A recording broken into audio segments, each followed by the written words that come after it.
నిన్న వచ్చాను సార్.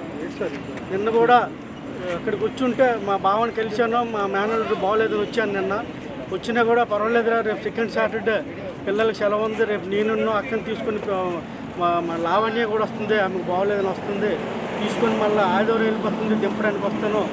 2 రోజులు సెలవు ఉంది, సెకండ్ సాటర్డే ఆదివారం సెలవు ఉంది, మీ ఇంటికి వస్తామని కూడా నిన్న వచ్చి చెప్పారు నాకు.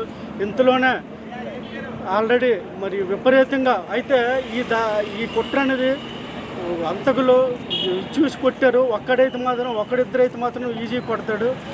10 మందిలా కాసి కత్తితో కొట్టేసి నానా ఇచ్చేసి చంపేశారు. నాకు ఆల్రెడీ మన కొత్తకోట అమ్మినాడనే ఆయన మీద నాకు ప్రాణహాని ఉందని చెప్పాడు కూడా. నాకు చాలాసార్లు చెప్పాడు. సర్లే బాబా, ఏం కాదు, నేనున్నాను, నేను చూసుకుంటున్నావు, కావాలంటే ఇల్లు కూడా కట్టేసి ఇచ్చాను. ఇల్లు కూడా వాళ్ళ ఊళ్ళో ఉంది, ఒక ఇల్లు సపరేట్గా నాకు కూడా కట్టేసి ఇచ్చాను. ఆ ఇంట్లో ఉన్నది కూడా చెప్పాను. ఈ దృష్టి రాజకీయాలు చేసుకొని ఇక్కడ ఉన్నాడు. మా అక్కని, మా బావని, మా చెల్లె, మా అందరినీ కూడా మన ఊరు వచ్చేయండి, వ్యవసాయం చేసుకుని బతుకుతాం, వద్దు మీకు రాజకీయాలు పనికిరావని కూడా చెప్పాను. అయినా కూడా నాకు వినలేదు. అప్పటికి చెప్పాను నేను, వద్దు బాబా, నువ్వు రాజకీయాలు ఆఫ్ చేసి మా ఊరు వచ్చేయండి, నేను చక్కగా మిమ్మల్ని చూసుకుంటాను కూడా చెప్పాను. కానీ నా మాట నమ్మలేదు. నీకు తెలియదురా అని అన్నాడు. ఇది కేవలం కూడా రాజకీయ కక్షే కానీ ఇంకేమీ కాదు. నేను కూడా ఒకటే చెప్తాను మీడియా మిత్రులకు, ఉన్న పోలీస్ డిపార్ట్మెంట్కి, అయ్యా చంద్రబాబు నాయుడు ఎల్లకాలం కూడా నువ్వు ఉండిపోవు, నీ రెడ్ బుక్ రాజ్యాంగం ఇవ్వలేదు ఉంటుంది. ఎందుకంటే ఎల్లప్పుడు కూడా ఎత్తినది ఒక పక్క తొంగదు. రేపు మా వైసీపీ వస్తాడు, ఒక్కొక్కరిని కూడా ఒక్క సౌండ్ కొట్టి ఇంటికి వెళ్ళి తొంతాం. ఒక్కొక్క లంజా కొడుకులను ఇలాగెళ్ళక కాదు, ఇంటికి వెళ్ళి మరీ తొంతాం.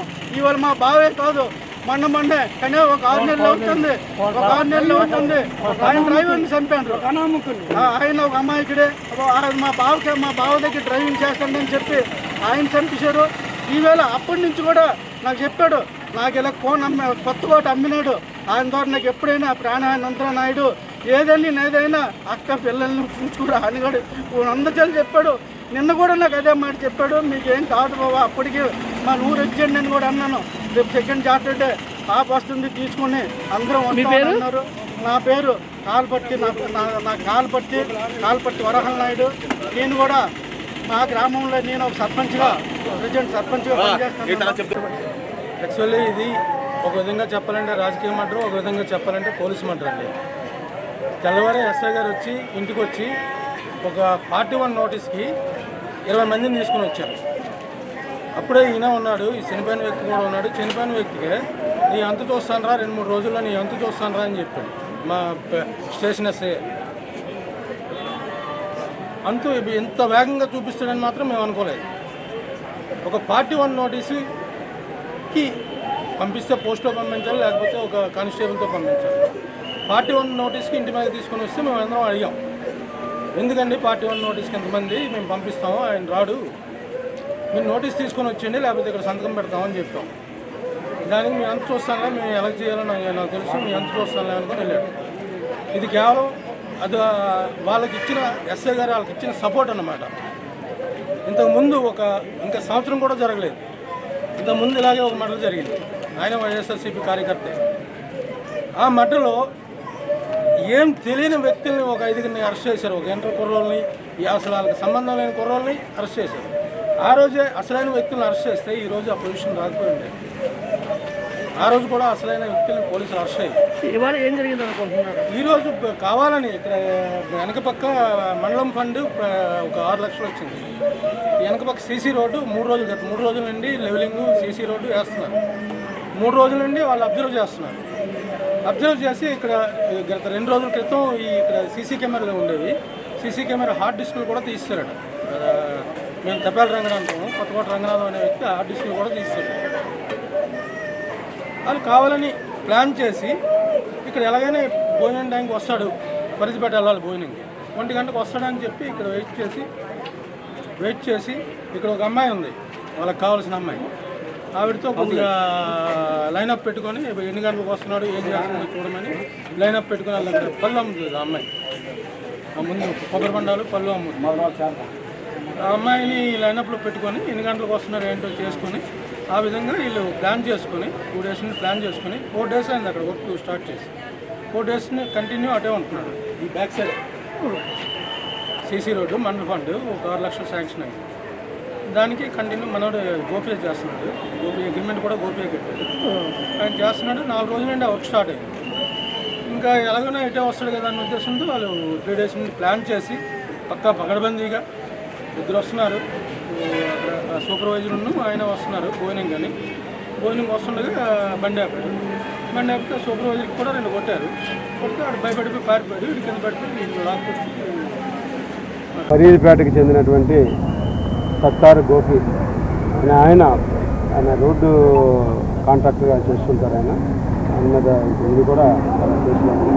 ఆయన మోటార్ సైకిల్ మీద ఆయనను ఇంకొక కోటేశ్వరరావు అన్న ఇద్దరు కూడా వస్తూ ఉండగా ఈ ఫరీద్పేట హైవే జంక్షన్ నుంచి టువర్డ్స్ ఇచ్చర్ల వైపు వస్తూ ఉండగా అదే సమయంలో అక్కడ ఇంతకుముందు ఈ తగుకు మూల కారణం ఏంటంటే ఒక భార్యాభర్తలు తగు ఉన్నాయి. ఆ భార్యాభర్తల తగులో ఈ భార్య భర్త కోసం అక్కడ ఉన్నటువంటి గ్రామ పెద్ద ఎంపీపీ దగ్గరికి వెళ్ళారు. వెళ్తే ఎవరైతే భర్త ఉన్నాడో ఆ ఎంపీపీ గారి దగ్గర ఇంట్లో పనిచేస్తారు. వాళ్ళు దానికోసం ఒక పంచాయతీ పెట్టి ఆ పంచాయతీల తగు అంతా కూడా చెప్పారు. ఆమెకి ఆ తగు నచ్చలేదు. నచ్చకపోతే నా భర్తను మీరు నాకు పంపించండి అని ఆమె అడుగుతాను. నేను పంపించడం మీరు ఏదైనా ఉంటే చట్టపరంగా చేయండి అని చెప్పడంతో ఆమె అక్కడ గొడవపడింది. గొడవపడింది వచ్చి పోలీస్ స్టేషన్లో కంప్లైంట్ ఇవ్వడం జరిగింది. దాని మీద భర్త మీద అక్కడ జరిగినటువంటి గొడవకు సంబంధించి హెచ్చర్ల పోలీస్ స్టేషన్లో భార్యాభర్తల తగు అండ్ 509, 506 ఒక కేసు నమోదు చేయడం జరిగింది. జరిగిన తర్వాత ఈరోజు ఆమె చదువుకున్న అమ్మాయి, ఆమె ఎడ్యుకేషన్ సర్టిఫికేట్స్ అన్నీ ఇంట్లో ఉండిపోయినాయి. ఆమె బంగారం బట్టలు అన్నీ ఇంట్లో ఉండిపోయింది. దాని నిమిత్తం ఆమె అడిగితే భర్త అక్కడ సహకరించబోయేటప్పటికి ఆమె ఇంటికి వెళ్ళి ఇంటి తాళాలు బదలుకొట్టి ఇంట్లో ఉన్న ఆమె సామాను అన్నీ కూడా ఎక్కించుకుని ఇప్పుడు ఈ నేరస్థలానికి ముందుగా ఉన్నటువంటి వాళ్ళ మదర్ ఇంటికి సామాన్లన్నీ తీసుకుని వచ్చింది. ఒక బొలెరో వ్యాన్లో తీసుకొచ్చి ఒక ముగ్గురు వ్యాన్ ఓనరు వాళ్ళందరూ కూడా తీసుకుని వచ్చారు. వచ్చిన తర్వాత అదే టైంలో ఈ డిసీజ్డ్ ఆ ఊర్లో నుంచి కోటి ఇద్దరు కలిసి మోటార్ సైకిల్ మీద ఇక్కడ రావడం, అక్కడ వాళ్ళకి వీళ్ళకి ఒక ఆర్గ్యుమెంట్ అనేది జరగడంతో మీరు అలాగ సామాన్లు తీసుకొస్తారు మీరు ఏంటి అని చెప్పి ఈయన అడగడము, వాళ్ళు నువ్వు ఇందులో ఎలాగ వస్తావు అని చెప్పి వాళ్ళు అనుకోవడం, అక్కడ ఆల్టర్కేషన్లో అతను కొట్టేసిన వెంటనే ఆయనతో పాటు ఉన్న కొంతమంది వెనకాల మోటార్ సైకిల్లో కూడా కొంతమంది వచ్చారని మాకు తెలిసిన సమాచారం. అది పూర్తిగా విచారణ చేయాలి. అక్కడ వీళ్ళందరూ కలిసి అతన్ని అటాక్ చేయడంతో కర్రలతో దాడి చేసినట్టుగా ఇక్కడ కనిపిస్తుంది. నేరస్థలంలో మేము దాని మీద పూర్తి దర్యాప్తు చేయాలి. ఇంజురీ అయితే head injury, severe blunt cut అయిపోయిన ఇంజురీ అయితే ఉంది. ఇమీడియట్గా అతన్ని మనకి ఫిర్యాదుదారుడు చెప్పిన దాని ప్రకారం ఇతన్ని ఆ మోటార్ సైకిల్ వచ్చిన లాక్కుని ఆ బిల్డింగ్ వెనక్కి తీసుకెళ్ళి అక్కడ బ్రూటల్గా కొట్టడంతో ఆయన చనిపోయాడని చెప్పి వాళ్ళు చెప్పారు. దాన్ని క్లూస్ టీమ్ని, డాగ్ స్క్వాడ్ని అన్నీ తీసుకొచ్చాము. అన్నీ కూడా వెరిఫై చేస్తున్నాము. అన్ని కోణాల్లో కూడా చూస్తున్నాము. ఆల్రెడీ ఆ ఊరిలో వికెట్ అన్నీ కూడా ఉన్నాయి. ఇది ఊరిలో జరిగిన తగు కాదు, ఇది హైవే మీద, నేషనల్ హైవే మీద ఆనుకొని ఉన్నటువంటి ఏరియాలో ఇది జరిగింది. అందులో అతన్ని చంపారు. ఇమ్మీడియట్గా మా టెక్నికల్ టీమ్స్ తోటి అన్నిటితో కూడా దర్యాప్తు చేస్తున్నాం. మా సిఐస్ ఊరంతా కూడా మనకు టికెట్స్ ఏర్పాటు చేయడం జరిగింది. పికప్ టీమ్స్ అన్ని కూడా పెట్టాము. వాళ్ళ పరిస్థితుల్లో వాళ్ళ ముద్దాయిల్ని పట్టుకుని అరెస్ట్ చేయడం జరుగుతుంది. ఇది ఫ్యామిలీ ఇష్యూగా మీరు చెప్తున్నటువంటి పరిస్థితి ఉంది. ఇప్పుడు వచ్చినటువంటి ప్రత్యేక సాక్షులు కానీ మిగతా వాళ్ళు ఇది పూర్తిగా రాజకీయ నేపథ్యం ఉంది. ఇక్కడికి వచ్చే దీంట్లో కూడా రాజకీయ కోణంలోనే వాళ్ళు మాట్లాడడం కూడా జరిగింది. మమ్మల్ని దుర్భాషలాడారు.